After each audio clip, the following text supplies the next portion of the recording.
Hello students, मेरा नाम है Sumit Kumar Tiwari. Welcome back to my YouTube channel only for study 19 में। ठीक है दोस्तों, अब आइए आज स्टार्ट करते हैं कक्षा 10 का प्रश्नावली 1.2 का 5वां सवाल, जो कि कह रहा है कि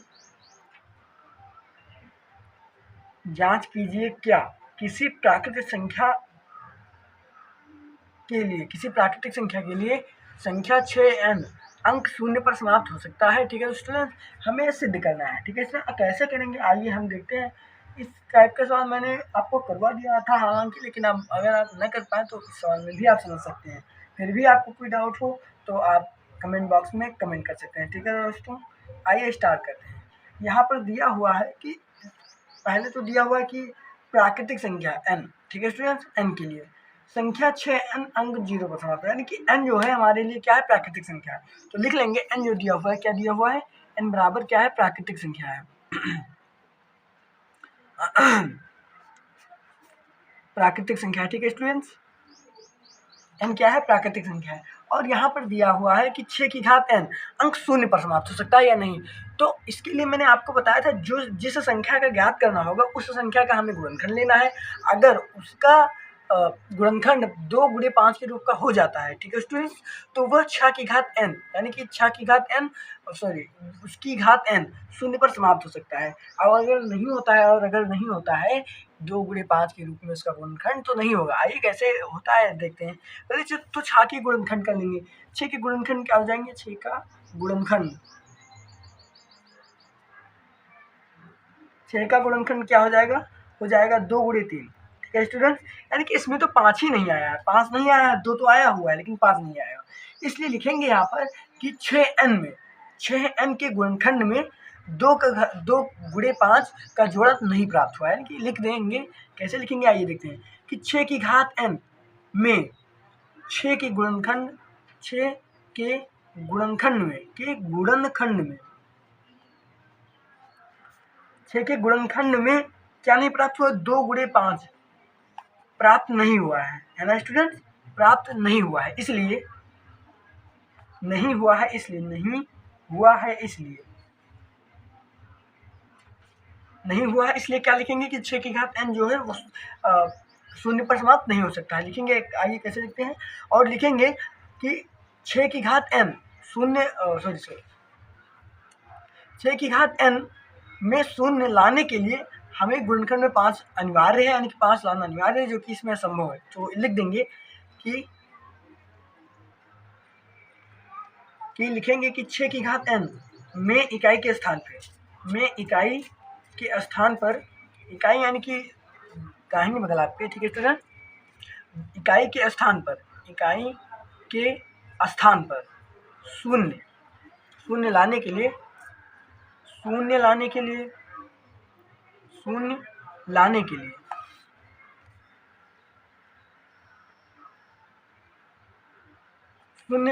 क्या करेंगे, शून्य लाने के लिए 5 अनिवार्य है,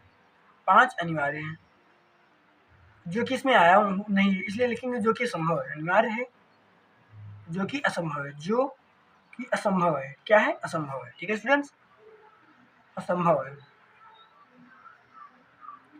अतः लिख देंगे कि 6 की घात n जो है उसका अंक शून्य पर समाप्त नहीं हो सकता है। तो लिखेंगे अतः, बस यही इसका हल हो जाएगा। लिखेंगे अतः संख्या 6 की घात n अंक शून्य पर समाप्त नहीं हो सकता है। अंक शून्य पर समाप्त नहीं हो सकता है। ठीक है स्टूडेंट्स, इतना तक आपको समझ में आ गया होगा तो वीडियो को लाइक कर दें। ठीक है स्टूडेंट्स, समझ में आया होगा तभी लाइक करिएगा। ठीक है स्टूडेंट्स, शून्य पर समाप्त नहीं हो सकता है, बस यही इसका कंडीशन था, यही इसका आंसर हो जाएगा। नहीं हो सकता है, नहीं हो सकता है। ठीक है स्टूडेंट्स, यही हमारा आंसर हो जाएगा, बस सवाल हल हो गया। ठीक है स्टूडेंट्स, अब आइए नेक्स्ट सवाल की तरफ बढ़ते हैं। नेक्स्ट सवाल क्या कह रहा है, आइए लिखकर उसे लिखते हैं। ठीक है स्टूडेंट्स, अब आइए सवाल की तरफ बढ़ते। सवाल कह रहा है कि व्याख्या कीजिए, यानी कि हमें दिखाना है इसमें कि जो संख्या दी हुई है 6 गुणे 11 गुणे 13 प्लस 13 और 7 गुणे 6 गुणे 5 गुणे 4 गुणे 3 गुणे 2 गुणे 1 प्लस 5 भाज्य संख्या क्यों है। तो इससे पहले हमें पता होना चाहिए भाज्य संख्या क्या है। तो आई होप कि आपको पता होगा, ना पता होगा तो मैं आपको बता दे रहा हूँ कि ऐसी संख्याएं जिनका गुणनखंड 2 या 2 से अधिक हो, यानी एक हो या स्वयं हो और उसके अतिरिक्त हो, एक स्वयं के अतिरिक्त हो यानी कि 2 से अधिक हो गुणनखंड, ठीक है स्टूडेंट्स, भाज्य संख्या कहलाती है। भाज्य संख्याएं क्या हो जाएंगी? ऐसी संख्याएं जिनका 2 से अधिक गुणनखंड हो, 2 ना हो बल्कि 2 से अधिक हो, ठीक है स्टूडेंट्स, भाज्य संख्या कहलाती हैं। अब इसको कैसे हल करेंगे? इसको पहले हल करेंगे इस तरीके से कि इसको पहले पहली संख्या को हल कर लेंगे, फिर दूसरी संख्या को हल कर लेंगे, फिर इसका गुणनखंड निकालेंगे। अगर 2 से अधिक आ गया तो क्या हो जाएगा? ऑटोमेटिक मतलब स्वयं ही भाज्य संख्या हो जाएंगी, ठीक है स्टूडेंट। आइए पहली संख्या क्या दी हुई है? 7 गुणे 11 गुणे 13 प्लस 13 संख्या है, ठीक है स्टूडेंट। अब आइए इसको हल करेंगे, तो हल करने पर कितना प्राप्त होगा आप लोग कर लीजिएगा, ठीक है स्टूडेंट्स। इसमें प्राप्त होगा 1014। इसका गुणनखंड होता है, गुणनखंड क्या क्या होता है इसका? 1 से कट जाएगा, 2 से कट जाएगा, 13 से कट जाएगा और 78 से कट जाएगा, 1014 से मतलब 2 से अधिक गुणनखंड प्राप्त हुआ। कितना? 2 से अधिक प्राप्त हुआ, इसलिए क्या हो जाएगा? भाज्य संख्या हो जाएगा। और सेकंड वाली संख्या को भी हल कर लेंगे। सेकंड वाली संख्या क्या है? 7 गुणे 6 गुणे 5 गुणे 4 गुणे 3 गुणे 2 गुणे 1 प्लस 5। अब इसको कैसे हल करेंगे? इसको भी उसी तरीके से हल कर लेंगे। तो ये क्या हो जाएगा? इसका हो जाएगा 5045। अब इनका गुणनखंड अगर करेंगे तो क्या प्राप्त होगा? ठीक है स्टूडेंट, अब इसका गुणनखंड करेंगे तो इसका गुणनखंड कितना आ जाएगा? पहले तो ये 5 से कटेगा, यानी 1 से पहले कटेगा, कितने से? 1 से, और स्वयं से कटेगा। अब किस किस संख्या से कटेगा? 5 से हो गया, किससे? 5 से हो गया, और 1009 से हो गया, और एक तो स्वयं ही है ना, तो इतना ही लिख ले, ज़्यादा ना लिखें, तो इतना ही लिख ले, ठीक है स्टूडेंट्स। अब देखिए इसमें भी 2 से गुणनखंड अधिक आया है, इसलिए ये क्या हो जाएंगी? भाज्य संख्या हो जाएंगी, ठीक है स्टूडेंट्स। अब आइए इसमें थोड़ा सा लिख लेते हैं, लिखेंगे कैसे? आइए मैं आपको लिख कर दिखा देता हूँ नेक्स्ट पेज में, ठीक है स्टूडेंट्स। अब इसमें हम लिखेंगे कि इन संख्याओं का गुणनखंड 2 से अधिक है, इसलिए ये भाज्य संख्या है, ठीक है स्टूडेंट। ये कारण पूछा था, क्यों है हमें कारण बताना था, तो कारण हो जाएगा कि इन संख्याओं का गुणनखंड क्या हो जाएगा? इन संख्याओं का गुणनखंड 2 से अधिक है, क्या हो जाएगा? ठीक है स्टूडेंट्स, इसमें यही लिखना था कि इन संख्याओं का गुणनखंड 2 से अधिक है, ठीक है स्टूडेंट, यानी एक स्वयं है और एक अतिरिक्त है, सॉरी एक है, एक गुणनखंड इसका एक हो जाएगा, एक गुणनखंड स्वयं हो जाएगा, और इसके अतिरिक्त भी एक गुणनखंड अगर दिया है तो क्या हो जाएगी? भाज्य संख्या हो जाएगी। तो इसमें दिया है इसलिए क्या हो जाएगा? भाज्य संख्या हो जाएंगी, ठीक है दोस्तों। अब आइए इस प्रश्नावली का अंतिम क्वेश्चन देखते हैं क्या कहता है, आइए उसको पहले लिख लेते हैं, ठीक है स्टूडेंट, उसके बाद हम लोग उसे हल करते हैं, ठीक है स्टूडेंट्स। आइए 7वां सवाल कह रहा है कि किसी खेल के मैदान के चारों ओर एक वृत्ताकार पथ है, ठीक है स्टूडेंट्स। इस मैदान का एक चक्कर लगाने में सोनिया को 18 मिनट लगते हैं, जबकि इस मैदान का एक चक्कर लगाने में रवि को 12 मिनट लगते हैं। मान लीजिए वे एक ही स्थान और एक ही समय पर चलना प्रारंभ करके एक ही दिशा में चलते हैं, ठीक है स्टूडेंट्स। कितने समय बाद वो प्रारंभिक उसी स्थान पर मिलेंगे? मतलब कह क्या रहा है, ओवरऑल सवाल में कह रहा है इसका एलसीएम ज्ञात करना है। कैसे ज्ञात करना है आइए हम लोग देखते हैं,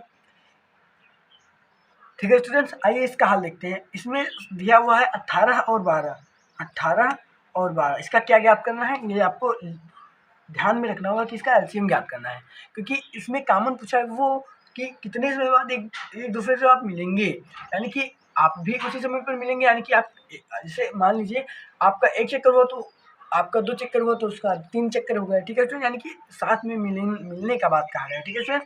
इसलिए यहाँ पर एलसीएम ज्ञात करेंगे। इस तरीका का कोई सवाल भी आ जाए तो उसमें भी एलसीएम ज्ञात करेंगे, ठीक है स्टूडेंट्स। और 18 का ये गुणनखंड कर लेते हैं, 2 गुणे 3 गुणे 3 के रूप का हो जाएगा, ठीक है स्टूडेंट। और 12 का करेंगे तो 2 गुणे 3 के रूप का हो जाएगा, ठीक है स्टूडेंट। अगर इसका एलसीएम ज्ञात करें, क्या ज्ञात करें? एलसीएम। तो जो कॉमन हो उसको एक बार, जो कॉमन ना हो उसको भी लिख लेंगे, ठीक है स्टूडेंट। यानी 2 और 3 कॉमन है, तो और जो बचा हुआ है वो भी लिख लें, यानी कि 2 गुणे 2 गुणे 3 गुणे 3। आई होप कि आपको एलसीएम में कोई प्रॉब्लम ना होगी, ठीक है स्टूडेंट। होगी तो आप भी कमेंट सेक्शन में पूछ सकते हैं, ठीक है स्टूडेंट। अब ये इसका हो जाएगा 36 मिनट, यानी 36 मिनट के बाद 36 मिनट के बाद वे आपस में पुनः उसी स्थान पर मिलेंगे, ठीक है स्टूडेंट। यही हमारा आंसर हो जाएगा। अगर आपको लिखना होगा तो आप लिख लीजिए कि 36 मिनट बाद वे पुनः प्रारंभिक स्थान पर मिलेंगे।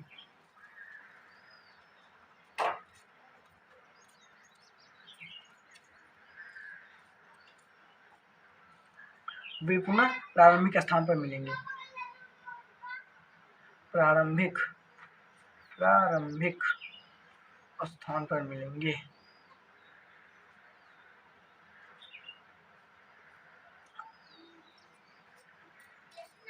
ठीक है स्टूडेंट्स, आई होप कि आपको सवाल समझ में आ गया होगा। अगर आपको कोई डाउट हो तो आप कमेंट सेक्शन में पूछ सकते हैं। ठीक है स्टूडेंट्स,